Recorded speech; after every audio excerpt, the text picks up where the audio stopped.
Hello दोस्तों, मैं आनंद दुबे अपने यूट्यूब चैनल में आप लोगों का स्वागत करता हूं। दोस्तों, आशा करते हैं आप सब ठीक से होंगे। दोस्तों, आज हम राम मंदिर निर्माण के वक्त खुदाई में क्या ऐसा मिला जिसे देख करके दुनिया हैरान रह गई, इस विषय में चर्चा करेंगे। आखिर राम मंदिर निर्माण में ऐसा क्या मिला जिसकी दुनिया भर में चर्चा चल रही है। जब नासा के वैज्ञानिकों को इस बारे में पता चला तो वो भी हैरान रह गए। और सबसे बड़ी बात एक कि जब आपको भी इसके बारे में पता चलेगा तो आपके भी रोंगटे खड़े हो जाएंगे। और एक बात यह भी, इस वीडियो को देखने के बाद आपको अपने आप पे गर्व होगा कि आप हिंदू हैं और आप एक सनातनी हैं, क्योंकि अपना सनातन धर्म है ही कुछ ऐसा, और अपनी संस्कृति में जो है वो किसी और की संस्कृति में नहीं है। आखिरकार कई वर्षों के इंतजार के बाद अब इंतजार की घड़ी खत्म हो चुकी है। राम मंदिर बनकर तैयार हो गया। अब लोग 22 जनवरी का इंतजार कर रहे हैं। इस दिन का सिर्फ भारत के ही लोग नहीं, देश विदेश के लोग भी इंतजार कर रहे हैं। और लोग रामलला के स्थापित होने वाली मूर्ति को देख करके झूम उठेंगे, क्योंकि 22 जनवरी के बाद राम मंदिर के दरवाजे भक्तों के लिए खोल दिए जाएंगे और भक्तगण आकर के दर्शन कर सकेंगे। और रामलला की प्रतिमा को बनवाने के लिए देश के 3 सबसे बड़े मूर्ति कलाकारों को बुलवाया गया है। और जो भी भक्त इस ऐतिहासिक पल को अपनी नज़रों से देखेगा वह जन्म मरण के बंधन से छूट जाएगा, क्योंकि आपको तो यह ज्ञात होगा ही 22 जनवरी 2024 को अयोध्या में राम मंदिर रामलला का प्राण प्रतिष्ठा होगी। भले ही यह मंदिर बनकर तैयार हो चुका हो, लेकिन राम मंदिर निर्माण के वक्त होने वाले चमत्कार को देख करके वहां के प्रति समेत सभी लोग दंग रह गए। यहाँ तक इन चीज़ों को देख करके नासा के वैज्ञानिकों ने तो अपना सर ही पकड़ लिया। जैसे उन्होंने क्या देख लिया वो भौचक्के से रह गए। और तो और वह एक ऐसी गहरी सोच में पड़ गए हैं जैसे उन्होंने क्या भयानक चीज़ देख लिया है।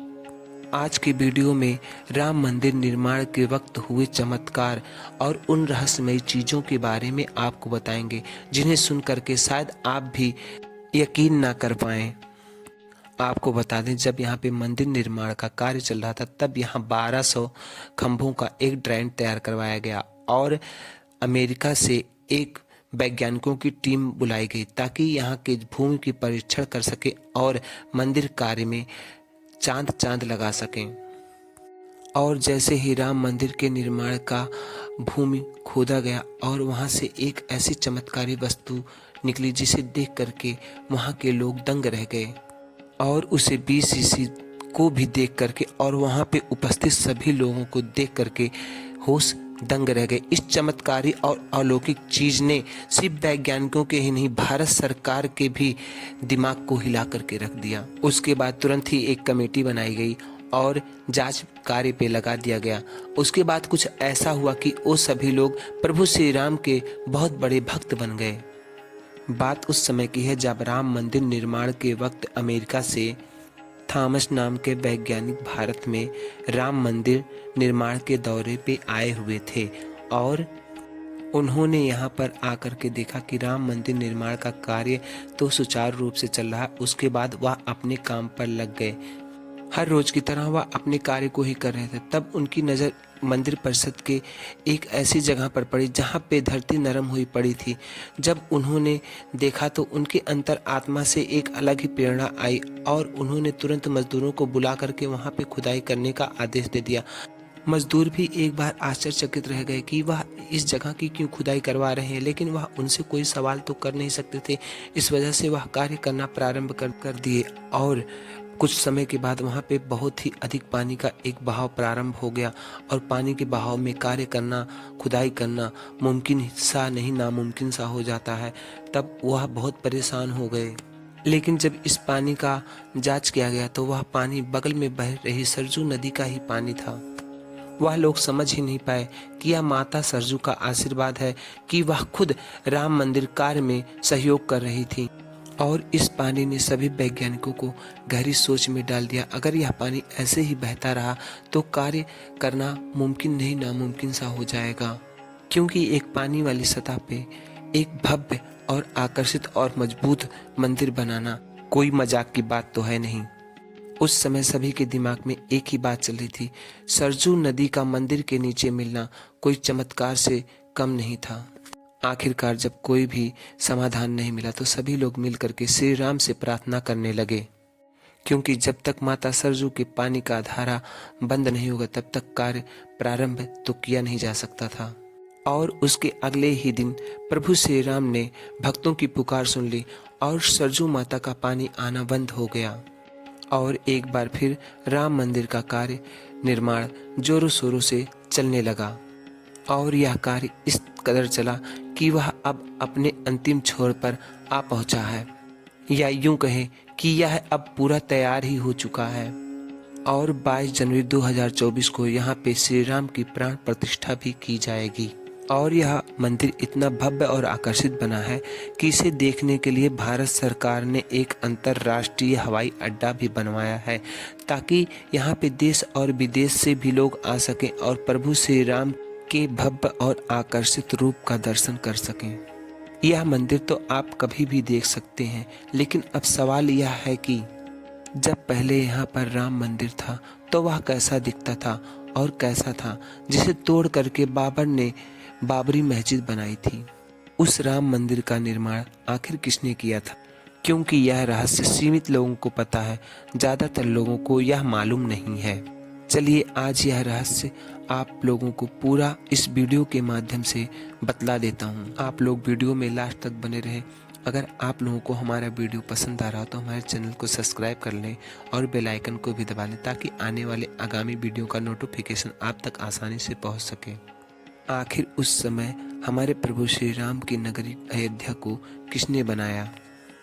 यह पवित्र नगरी हिंदुओं के लिए बहुत मायने रखता है, क्योंकि यहाँ प्रभु श्री राम का जन्म हुआ था, जिसकी वजह से इसे लोग प्रभु श्री राम के जन्म भूमि के नाम से भी जानते हैं। इतिहासकारों के अनुसार कौशल प्रदेश की राजधानी अवध कालांतर में अयोध्या बौद्ध काल में साकेत के नाम से जाना जाता था। अयोध्या मंदिरों का शहर था।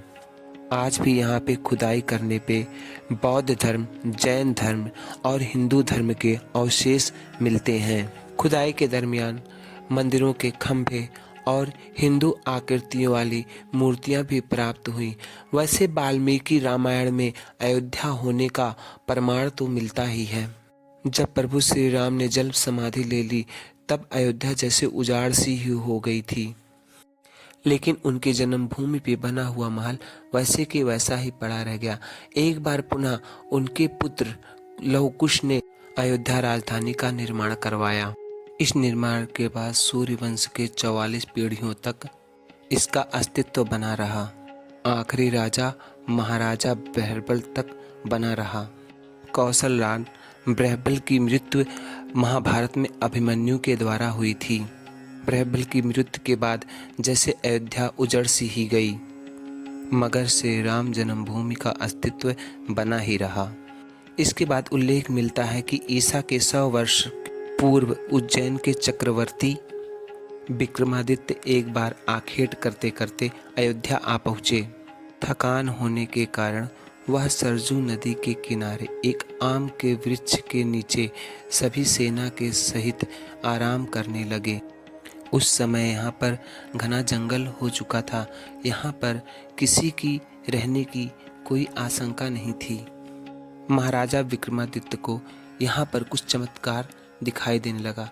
तब वहाँ पर कुछ संत और महात्मा के जरिए उन्हें ज्ञात हुआ कि यह प्रभु श्री राम की महानगरी है। तब उन्होंने उन संतों के साथ वहाँ पर श्री राम का बहुत भव्य और आकर्षित मंदिर बनवाया, कूप सरोवर बनवाया और एक बहुत ही बड़ा महल भी बनवाया। कहते हैं उन्होंने श्री राम जन्मभूमि पे काले रंग के कसौटी वाले पत्थरों से बहुत भव्य और आकर्षित मंदिर बनवाया था। इस मंदिर का विशालता देखते ही बनती थी। विक्रमादित्य के बाद के राजाओं ने इस मंदिर का देख रेख करते रहे। उसी में से एक शुंग वर्ष के प्रथम शासक ने मंदिर का पुनः निर्माण करवाया तथा उसके द्वारा अश्वमेध 2 यज्ञों का किए जाने का उल्लेख भी है। और इतिहासकारों के अनुसार 600 ईसा पूर्व अयोध्या में एक महत्वपूर्ण व्यापार केंद्र था। इस स्थान को अंतर्राष्ट्रीय पहचान 5वीं शताब्दी में ईसा पूर्व के दौरान तब मिली जब प्रमुख बौद्ध केंद्र के रूप में विकसित हुआ। तब इसका नाम साकेत था और यहाँ पर 7वीं शताब्दी में चीनी यात्री हेनत सांग आया था। उसके अनुसार यहाँ 20 बौद्ध मंदिर थे और 3000 चीनी भिक्षुक रहते थे। यहाँ हिंदुओं का प्रमुख और बहुत भव्य मंदिर हुआ करता था और यहाँ पर हजारों की संख्या में रोज भक्त आते थे और दर्शन करते थे। दोस्तों, आशा करते हैं आप लोगों को हमारा वीडियो पसंद आ रहा होगा। अगर आप लोगों को हमारा वीडियो पसंद आ रहा हो तो हमारे चैनल को लाइक, सब्सक्राइब, शेयर जरूर से ज़रूर करें। दोस्तों, इसी आशा के साथ हम आपसे विदा लेते हैं। जय श्री राम, जय सीताराम।